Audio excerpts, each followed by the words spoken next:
Have you ever wondered what would happen if a 19th century cowboy, armed with modern weapons, suddenly time traveled to medieval England? That story, along with castles, dragons, a historic cemetery, swords and armor, are just some of the topics we talked about with Dr. Stanley Lombardo on this episode of the Ross Pendergraft Library Podcast. This is the RPL Library Podcast. My name is Luke Heffley, and we're here today with Dr. Stanley Lombardo. Dr. Lombardo has been at Arkansas Tech for a number of years. We're excited to have him speaking here about his books and his history. And without further ado, Dr. Lombardo, please introduce yourself and tell us a little bit about what you've been up to. Okay, well, I am Stanley Lombardo, and that is a junior. My dad passed away quite a few years ago, but he was Stanley Lombardo Sr. and the first of the family to be born in America. Okay, I have Sicilian parents on both sides, grandparents who came to America, in the early 1900s or late 1800s. And Dad was all-American. He was quite an athlete. He was a member of United Auto Workers when they were first being established.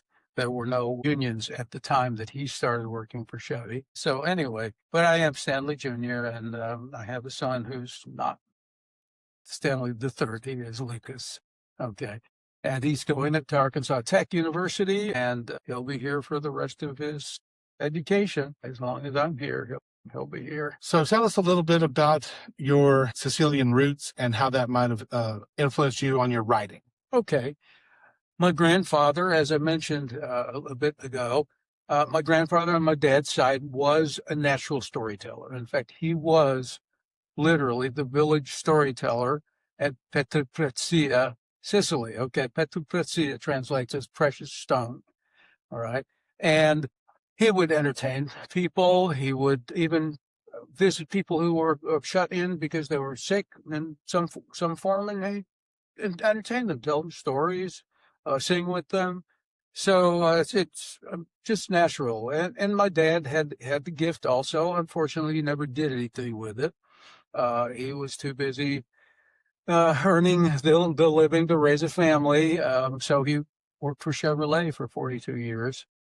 And occasionally he would write a poem or a song just to sing to his grandchildren. And he never had anything published as far as a song. Now, my grandfather, the same gentleman that was the village storyteller at Petruccia, he had published music, sheet music, and he also composed music for Guy Lombardo and his band. Now, some people who are now listening would never have heard of Guy Lombardo, but at one time, Guy Lombardo played, and his band played every New Year's Eve. It was a tradition, and it was broadcast on TV. So yeah, Grandpa, and his name was Carmelo. Grandpa did have some published sheet music that he composed and was performed by Guy Lombardo. All right, so we got that history in our family. Now, where were you born and raised, and how did you make it to Arkansas?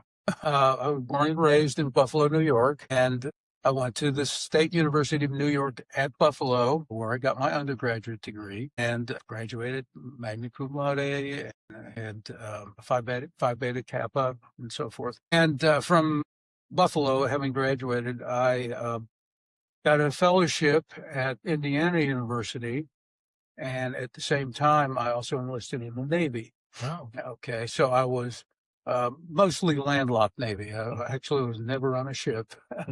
There were training ships, but they were permanently docked at the harbor. So those were the only kind of ships I ever got onto. And so I did my graduate work and did my naval work at Indiana. I always kid people. I said, we were defending the Jordan River. There was a little trickle that passed through the campus. It was the Jordan River, okay, but it was about that wide, at its widest point. But anyway, so I graduated from Indiana with high honors, magna cum laude.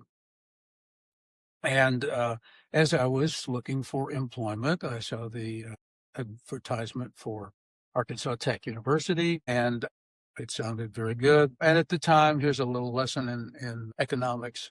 At the time, they were offering a very competitive starting salary.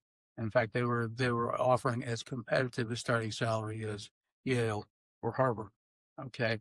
And I thought, well, Arkansas would be a good place to go. So I applied here. I was hired, and I've been here ever since. Okay. That was 1977. So having taught English and medieval literature, what have you seen changed in the college student or the tech student over the years? As far as English majors, we've had some very talented, very gifted English majors. Some of them have gone on to write novels, to compose, perhaps be published in poetry journals, that sort of thing. So on the whole, I'd say we have a wider range of students. We have some students still that are very talented, very motivated, very highly motivated to learn and to develop their own personal skills as far as reading, writing, and as I say, even composing. So speaking of writing, how many books have you written, and can you describe a few of them to us? Okay, let's see. I believe I have just of the children's books alone. Now, I'll not to mention, I've published in a very wide range of literature. I have a whole series of children's books called the Lucas and Nellie series. Okay, and if you're listening to this anywhere near Russellville or anywhere near Lake Dardanelle, okay, the Lucas and Nellie series is the story of Nellie, the Lake Dardanelle serpent, whose aunt, of course, is Nessie, the Loch Ness serpent. Okay, and there is one book in the series in which they journey to Loch Ness and meet Nessie. But I started the series when Lucas, my son, was 4 years old. The first book, of course, is Lucas and Nellie. I now have 9 books in the series. Okay, and that includes Lucas and Nellie Christmas. And the last one that I wrote and published was Lucas and Nellie, the Total Eclipse. So, the books have been very much locally based around Lake Dardanelle, but also they include holidays. We have everything from Halloween to Thanksgiving to Easter. There's a twist at the end of the first book. If you're familiar with this area, you know the type of flora and fauna we have. But at the end of the first book, a penguin, a moose, and a polar bear cub, who are not native to Arkansas, come floating in on an ice floe. We're all part of the gang, you might say, the friends at Lake Dardanelle.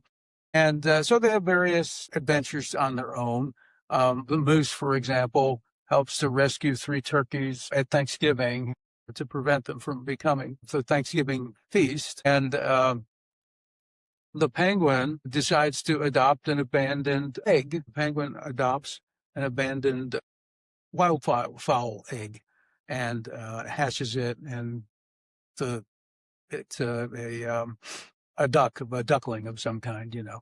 And anyway, so that's the Lucas and Nellie series. I do have some standalone children's books also. I could not have completed this series, couldn't even have started this series if it hadn't been for an extremely talented Arkansas Tech graduate named Miranda Ponder. She was an art major, and I was very fortunate to have her recommended to me when I first started the series. And she has illustrated every book in the Lucas and Nellie series, plus all of the other books that are outside of the series. For example, one called The Christmas Dragon.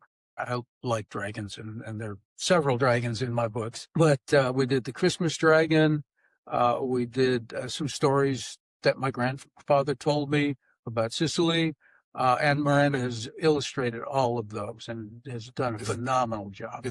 So I was really blessed to have Miranda recommended to me because she has stuck with every single book, always promptly, always wonderful illustrations. And she's also illustrated these books. Now, this is The Armory Dragon is the first one in a mid-level reader series, okay?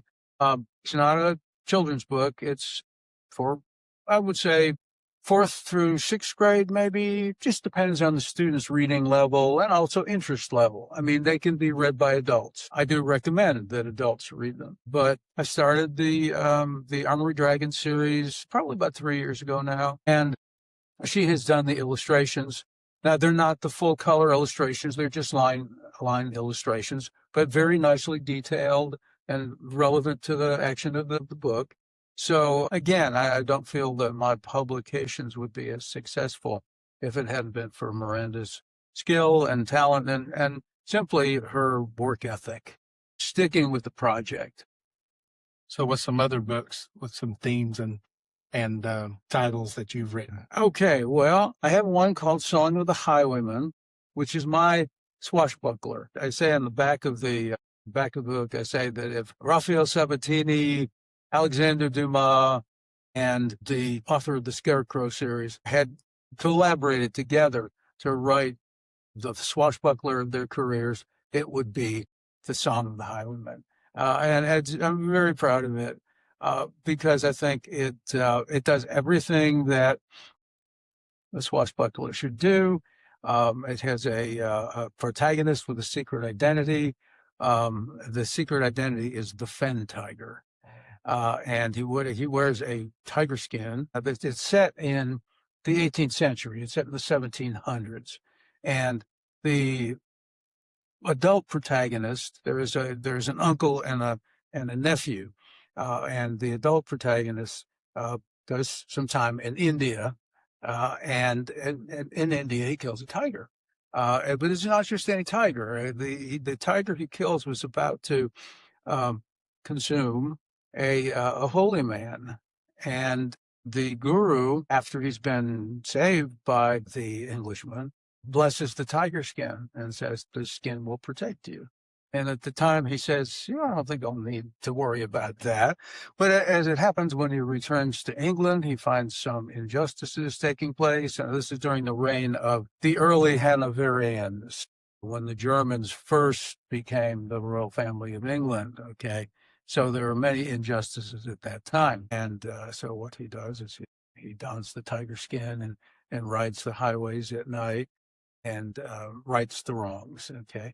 And at some point, he's wounded in one of his nightly escapades. So his nephew is old enough by that time to take over, and he assumes the tiger skin, and he's the fen tiger. So if anybody likes swashbuckling adventures, I try to instill humor in my work, but that's a tricky thing. One person, what's humorous to one person is sometimes not so humorous to someone else. So it's, each to his own taste. But I do think if anybody's really fond of that genre, whether it's the Three Musketeers or the Count of Monte Cristo or any of those, then I think they would enjoy the Song of the Highwayman.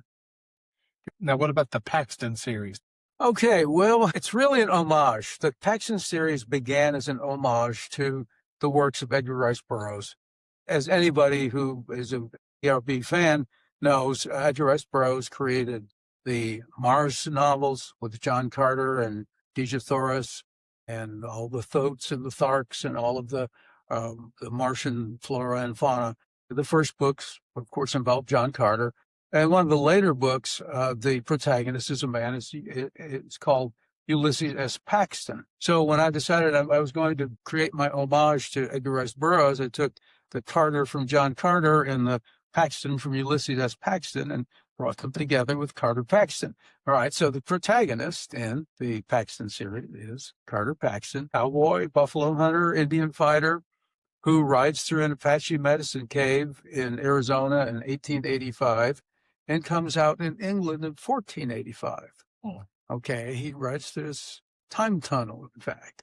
Okay, and of course, he's not just a cowboy. He's Yale educated. He is sophisticated, you might say, but not a snob. And he brings his knowledge of history and weapons, firearms, and so forth, brings those to medieval England and helps Richard III to win the Battle of Bosworth Field. Okay, and I'm going to point out just very quickly that Richard III gets the bad reputation from Shakespeare. Shakespeare was a Tudor lackey. Shakespeare was a propagandist for the Tudor family. And since the Tudors usurped the throne from Richard III, they wrote, between Shakespeare and even Sir Thomas More, they wrote scurrilous diatribes against Richard III, which were not based in fact. Okay. And I'm not the only one who knows that. There are several excellent studies in the story of Richard III. There are records, there are parliamentary records that tell the true story, except they get kind of buried when Shakespeare does his hatchet job. Even Thomas More, who was, eventually Saint Thomas More, he was beheaded by Henry VIII. But even he wrote, when he was younger, he was about 20 years old, he wrote a scurrilous history of Richard III. Anyway, in my Paxton at Bosworth Field, I present Richard as most likely would actually have been. And of course, there's a bit of romance in it. Paxton meets Richard's niece, Joanna, and of course, they fall in love and so forth. And she learns some 19th century things. Of course, she's a young woman who is more than just pretty. She's active. She's very much proactive in helping her uncle Richard preserve his throne. So that's the Paxton series. Okay. So what's some other books in the series? Okay. Subsequent to Paxton at Bosworth Field, Paxton goes to the New World, which nobody except the Vikings had done previously. All right. And that's called Paxton in the New World. And there he saves a tribe, a Florida tribe of Native Americans from extinction. In our history, they were destroyed, literally destroyed by the Spaniards, not so much by their weapons as by the diseases they brought that the Native Americans had no resistance to. Okay. So he brings horses to the New World because they had been extinct in the New World for millennia. And anyway, so then he returns to England in Paxton versus the Armada. He returns, there's another little time volta, passes through a period of null temporality, and he returns in time to help the British against the Spaniards in the Battle of the Armada. And again, he brings his 19th century technology against the Armada. And so he designs airships. And so there's a certain amount of Jules Verne and H.G. Wells blended in. And I think that works very well. And then the third one in the series is a spinoff. It's called Who Murdered Shakespeare? And it's a whodunit. And the protagonist in this one, although Paxton does appear, Joanna does appear, some of the other characters from the other Paxton books appear, but the protagonist in Who Murdered Shakespeare is Christopher Marlowe. He was a playwright, contemporary with Shakespeare. He's just a little bit earlier, not by much. And he was also a secret agent. And so I thought, well, secret agent, we got a crime to solve. Who murdered Shakespeare? Well, who would they call on but a secret agent? So now he becomes what he calls a private intelligencer, PI for short. So in his investigation against the murder of Shakespeare, he encounters another time voyager who calls himself Arthur Gordon Pym, who's from the South and who has written poems such as Quoth the Raven Nevermore, who also created, and many people don't realize this, Edgar Allan Poe, the American writer, created the detective story. Yeah, many people think that the first detective stories were, Sherlock Holmes, for example.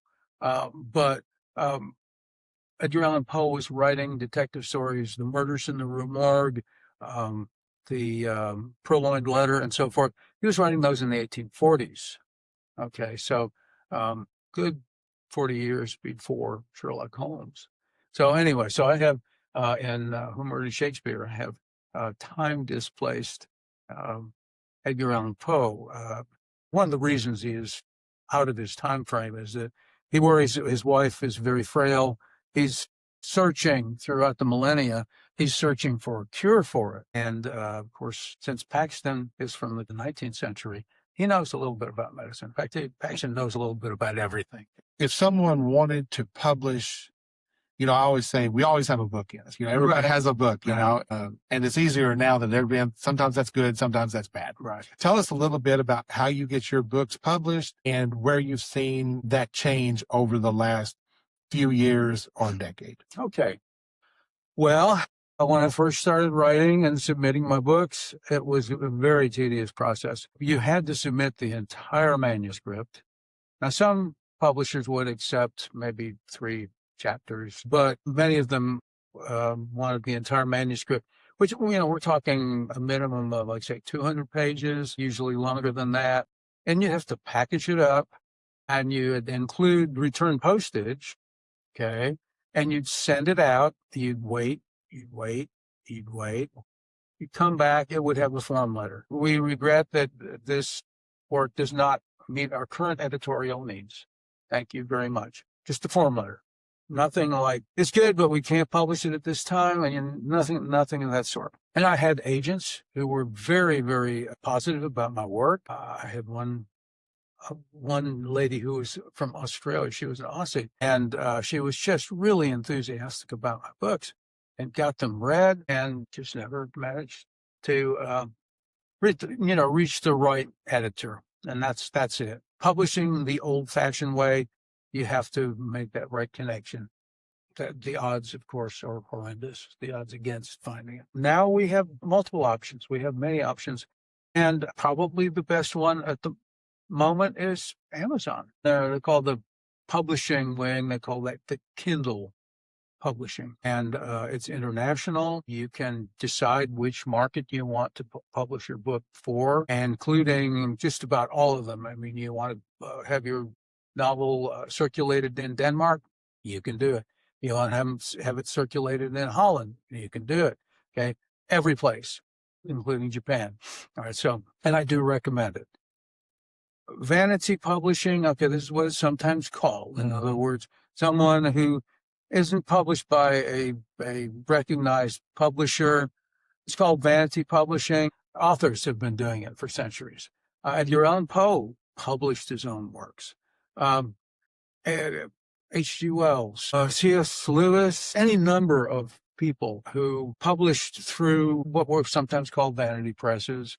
In fact, there was one called Vantage Press it's got the vanity, the van part of Vantage. Anyway, so it's actually a dignified history, as opposed to, only somebody that just is not good enough to get published will publish through a vanity press. Well, sorry. Anyway, I do recommend Kindle publishing. You can get online and they'll walk you through it. Have you noticed the difference since readers are able to get content through e-reading and also through audio? Right. Has that made a difference? And what is your thoughts and opinions on audiobooks? Okay. First of all, at this point, anybody who wants to publish can be published in all of the media, every single one. The audiobooks, the Kindle, all of that. And of course, still you can still get a paperback published. But I think that's great. I think making work available and the kinds of media that are convenient to a person. Maybe someone does a lot of traveling and they don't want to carry, a satchel full of books with them. Well, they can get something on their cell phone. They could have a whole library on their cell phone. So I recommend them. Has any of your books been turned to audio? And if so, are you the actual reader? Okay. No, I have not yet had any of them published as audiobooks. I have just recently started looking into that option. I know that right now, one of the options for an audiobook is having AI read it, and so far, I haven't heard any AI generated text, but I assume if it's still a little on the rough side, it's going to get better. It will get polished. People will keep working on it and it'll get better. What is one scene from your books that you see most as a vividly cinematic moment? Oh, okay. Well, that's a great question. Well, I want to mention that Paxton at Bottleworth Field actually started as a screenplay. And I have written several screenplays. I had one agent who was very big on my screenplays. I wrote one called Meet Me at the Cineplex, which was a rom-com. He had a reader, of course, and his reader said, she recommended this.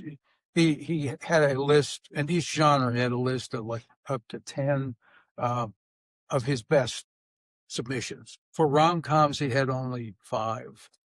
Okay. And his reader's statement about Meet Me at the Cineplex is an intelligent rom-com. Okay. So, because apparently some of them were not so. Anyway, I have written screenplays. As I say, Paxton at Bosworth Field began as a screenplay, and I decided to novelize it. But since it is a Western, Paxton at Bosworth Field, now it's a Western displaced in time and space, but it's very visual. I mean, think of the Battle of Bosworth Field. Okay. What has happened by this point, by the time of the climax at Bosworth Field, Paxton has introduced 19th century weaponry with the help of a priest who is a former ship's captain and a former crusader, okay, based heavily on Brother Cadfael, by the way.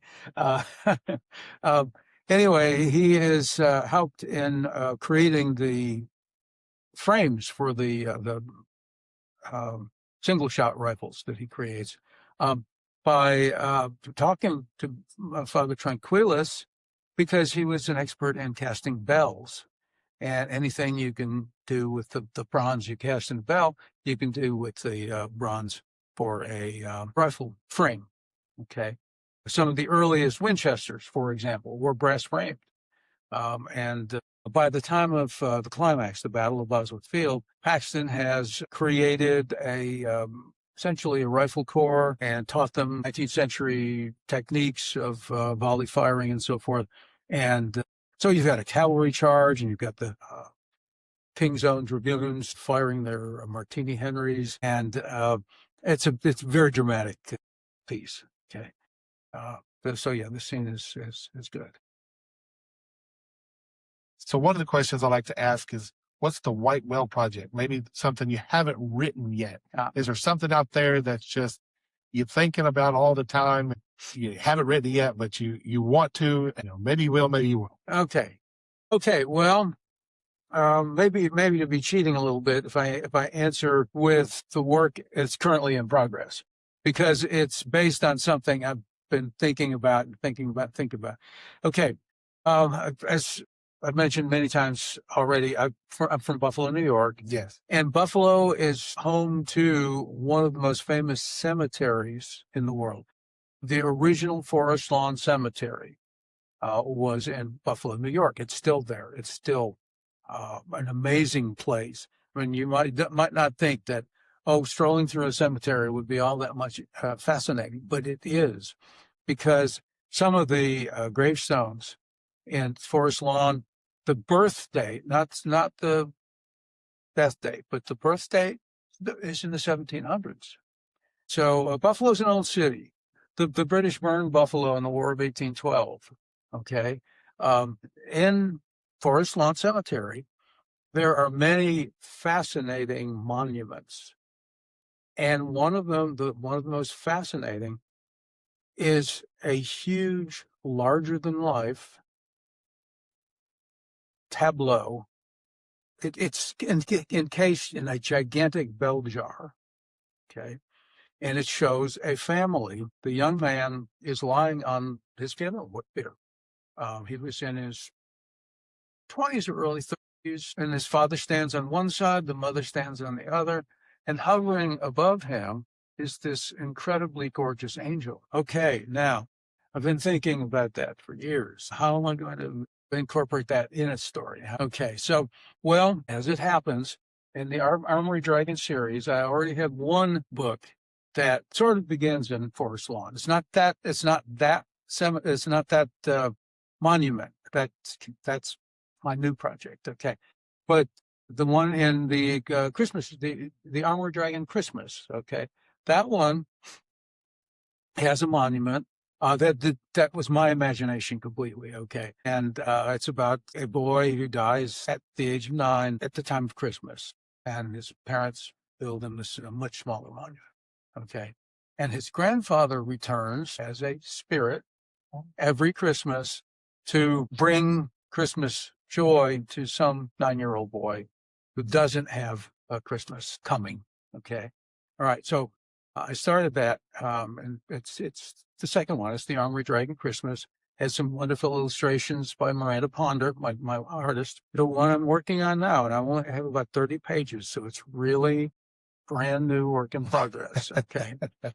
And interestingly enough, okay, I mean, I can tell you a little bit about it. There was a library in Buffalo, and I believe it's been demolished since then, but there's a library in Buffalo called the Grosvenor. And during the 19th century, when Mark Twain lived in Buffalo, and he lived in Buffalo and was like 1/3 owner of the Buffalo Express, which is one of the newspapers. Well, I have a scene in the new book in which Mark Twain donates, which he did, by the way, donates his manuscript of Huckleberry Finn to the Grosvenor Library, and then reads some passages, for the occasion. But anyway, so I do have much lesser monument, one that I made up completely. I'm currently writing about that because the story itself is so fascinating. The young man whose family is very wealthy and they have servants, and he falls in love with this beautiful young Irish lass, and they say, no, you cannot marry her. She's beneath your station. Okay. And so basically he dies of a broken heart. Okay. That's the real story. So I'm amending that a bit. He does die, but not of a broken heart. He dies in a shipwreck, transporting a vessel full of iron, the family-owned steelworks, to Detroit. Of course, he's on the Great Lakes. It's just an easy transport from Buffalo to Detroit. As the young man is about to depart with that shipload, another not so lovely Irish colleen, she's called the Sea Witch. All right, she flirts with him, and he says, no, I'm not having any of that. So she conjures up a storm and ship sinks. So anyway, and that's then, so the rest of it then is picking up from that and trying to find what happened to the Irish colleen afterwards. Okay. So it's a kind of detective story. When you write your books and when you're preparing, is there a certain place that you like to write or a certain amount of words per day or per week? Okay. Thank you. That's a good question. And what I'm going to do is talk about one of my wonderful English teachers from high school, a lady named Mildred Neese, who was a writer herself. She was a friend of Taylor Caldwell's, who wrote some wonderful biblical-based stories. All right, in any event, Mrs. Neese really mentored me. She really took me under her wing. I was one of her students. I worked on the literary magazine staff for 3 years and also was in her English class as a senior. Okay. So anyway, one of the things she taught me, which I have absolutely taken as an article of faith, is never write longhand. Okay. If you write longhand, then you have to transfer what you've written longhand. You've got to type it out. Well, why not compose at the typewriter and save yourself that step? And of course, now that we have word processors, we have computers. Okay. It's even more sensible. It's even more labor intensive that you write at the word processor. And then if you have editing to do, if you need to splice a chapter in, you can do it. It just does everything. And you don't have to keep printing out even going from handwriting to a typewriter, you still have to print it out and then reprint it as your book evolves and so forth. But the word processor takes care of all of that. Yeah. So I am definitely a big fan. As far as word count, it really does depend. First of all, I think you should write every day. Okay. If you don't write every day, if you just write, when the Spirit moves you, well, there's going to come a time when the Spirit's not moving you at all. So it's just a matter of discipline. If you're serious enough about writing a book, a screenplay, even a short story, you're serious enough about it, you need to do it every day. Okay. You can have Sundays off. Okay, so you're not struck by lightning. I always say, plan on writing a minimum 5 days a week, 7 days, 6 days would be even better. And then I would say 1 page of type is 250 words. I would say not less than 2 full pages. That's 500 words. That's a pretty good day's work. And of course, if you're really on a roll, keep going. Don't stop just because you've gotten your 2 pages in. If you're really on a roll, keep going. Remember, once again, the miracle of the word processor is you can go back, you can insert new text, you can delete, you can repeat chapters, and then maybe go up from there. It depends how you're doing. Don't go down from there. Do you have someone that reads for you, like once you've completed a chapter or a manuscript? Do you have someone that you can trust that you pass on to give you feedback? Yes, I do. I have a friend who is also a writer herself. In fact, she's in the process of publishing an incredible book, which is part history and somewhat fictionalized, only sort of to not create any blood feuds, but it's an Arkansas story about the murder of her grandfather. Right. And yes, so she is an accomplished author herself, and she's my best reader. What do you want your final chapter at Arkansas Tech to be remembered? Oh, okay. Well, for one thing, I do want to point out, since my son is finishing his freshman year, I'll be here at least 3 more years. Okay. I hope not so much to be remembered by the number of books I've published as by the number of students that I've encouraged to write and publish themselves. And I have had some gifted students, and some of them have gone on, some of them have not. There are many students out there that I would say, go ahead, let me be the inspiration, or positive or negative. I don't want to do that.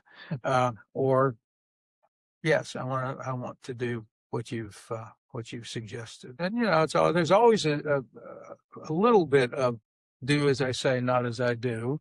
I won't claim that I'm the perfect model for an aspiring writer, but I did get the work out. That's it. There's always the next one. I think anyone who publishes should be interested in publishing more than one work.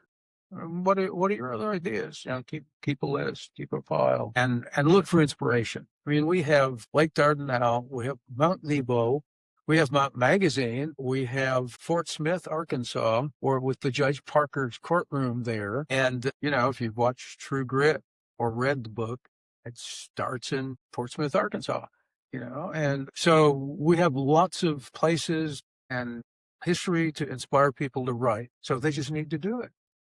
So if someone wanted to find your books, how would they be able to find one of your books to read? Okay, well, of course, all of my books are published on Amazon, or they're marketed on Amazon. So you can find all of them there. All right. I'd say start with Lucas and Nellie.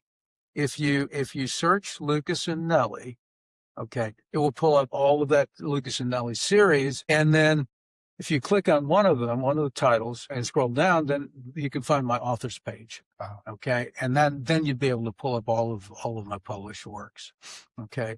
And I know here at the library we have your books. So if anybody wants to come to the Ross Pendergraft Library and check out your books, and then also I'm sure Dog Ear Books and other bookstores do have those. Yeah. So, what are some of your other interests and your hobbies? I think I read an article and they had a picture of you and you weren't wearing a suit, or you weren't wearing a shirt and tie. Let's say that. You weren't a suit, but maybe not a suit and a tie. Okay. Well, and since I'm a medievalist, I have always been interested in arms and armor, swords, and other edged weapons. In fact, I was blessed, I was privileged to be able to go to England and meet Ewart Oakeshott, who is the world's foremost authority on the medieval sword. He wrote 6 books on Viking swords and medieval swords, from the earliest sort of migration era swords to 17th century. I was privileged to meet him and his lovely wife. if you were to see a picture of us standing together, and I, of course, took the opportunity to have pictures taken, you would look at him and ask, is he a hobbit? He came to about my shoulder. He didn't wear shoes like a hobbit. He didn't like to wear shoes. And he was just a wonderful, wonderful man, very, and a brilliant painter as well. Okay, there's always something out there that somebody should be looking for. Anyway, I'll just add just a little bit more to answer your question. I took fencing in high school, and after high school continued, I did some in college. But yes, I have numerous other hobbies, and sometimes they distract me too much from writing. Well, I want to thank you so much for your time and sharing with the Ross Pendergraft Library with the knowledge that you bring and the books that you bring. And I'm interested in reading some. I've read one of them and I want to read some more. I'm looking forward to it and looking forward to the children's books because I do have some nieces that are very excited about dragons. I mentioned that I knew an author that has written some books with dragons in it and their eyes lit up. So I'm excited to bring those books to them. Thank you so much for coming and thank you for what you do for Arkansas Tech. All right. Well, thank you. Thank you.